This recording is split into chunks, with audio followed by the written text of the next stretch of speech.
Сирена. Как-то летом поехал мальчик Артем в лагерь. Лагерь был очень крутой, находился на берегу Черного моря. Был совсем новый. Родители копили деньги на совместный отдых, но папа перешел на другую работу и отпуск у него пропал. Поэтому деньги решили потратить на дорогую путевку в лагерь. Артему там очень понравилось. Лагерь находился на холме в лесу. Здесь никогда не было слишком жарко. Зато стоило спуститься на пляж, тут было и жаркое солнце, и теплое море. Жаль только, что не было песка, пляж был каменистый. Артем быстро нашел друзей. Ребята тут были неплохие, добродушные. Целыми днями играли то на воде, то в лесу. Часто играли в футбол, но Артему, как и другим мальчикам, больше нравился лазертаг. Дети уговорили взрослых, и теперь им разрешили каждый день стрелять друг в друга и по мишеням из лазеров. Лежат как-то мальчики после отбоя в своих кроватях, спорят о последней игре. В комнате 4 мальчика. Вдруг Артем услышал какую-то тихую музыку, но подумал он, что кто-то в соседней комнате музыку включил на телефоне без наушников. Все в комнате уже заснули, только Артему не спится. Музыка за стеной мешает. Не выдержал он и стал стучать в стену тапком. Его соседи проснулись. «Ты чего шумишь? Да за стеной музыку включили, спать мешает». «Какая музыка? А ты что, не слышишь?» «Нет, и я тоже не слышу», — сказал другой мальчик. «И я», — признался третий. Артем со злости застучал по стене кулаками. «Ты чего туда стучишь? Там нет никого за стеной, там лестница». И правда, подумал Артем, там лестница, странно, а музыка вроде оттуда идет. Он накрыл голову подушкой, рукой ее сильнее прижал к голове, чтобы не слышать музыку. Наконец сон сморил его. Утром его разбудил истошный женский вопль. Это кричала вожатая. Артем смотрит и ничего не понимает. На соседней кровати лежал мальчик и счастливо улыбался, глядя в окно. Артем тоже туда посмотрел, но ничего не увидел. Вожатая стала плакать и причитать. Артем наконец понял, что его сосед умер. Странно как-то. Мертвый мальчик был похож на самого счастливого мальчика на свете.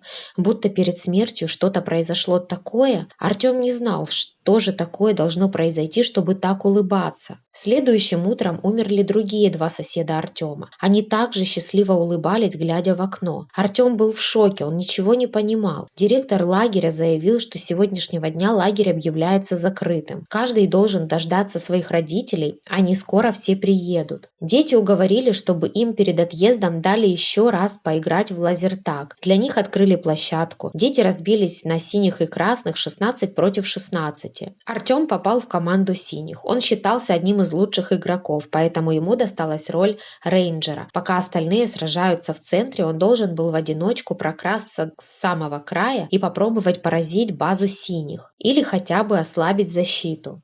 Площадка для лазертага была большая и интересная. Базы находились в домиках с лабиринтом, причем лабиринт в начале каждой игры менялся. Там были передвижные стены. Между базами было открытое пространство. Там были разные укрытия, кусты, деревянные щиты, бочки, рвы и так далее. Артем стал пробираться справа, вдоль забора. Там в одном месте лежала на земле железная труба. Артем залез в нее, а когда вылез, то увидел, что вдоль забора ползет рейнджер красных. Артем убил его и пополз дальше. Недалеко от базы красных он увидел еще 2 врагов. Убив их, он прокрался в лабиринт. Но ему не повезло, это была ловушка-тупик. Артем быстро выскочил и вовремя. Его издали увидели 3 красных и хотели убить в тупике. Артем заскочил в другую дверь сзади домика.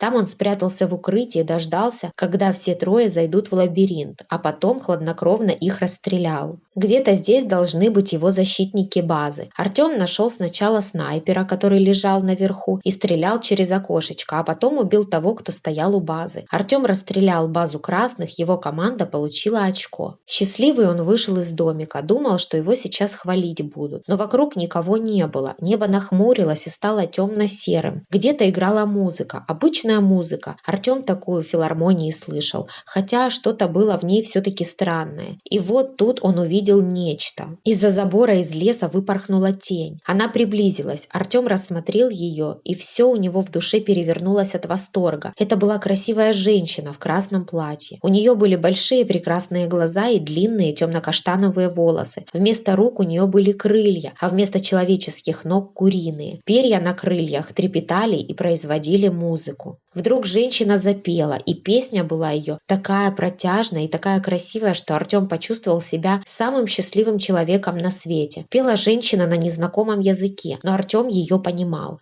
Пела она о нем, о прекрасном воине, которого еще никто не смог победить. Артем был на 7-м небе от такой похвалы. Что-то в его груди рвалось наверх. Вдруг он взлетел, смотрит вниз, а там его тело лежит на земле со счастливой улыбкой. И душа его улетела куда-то высоко-высоко к солнцу, а потом пропала.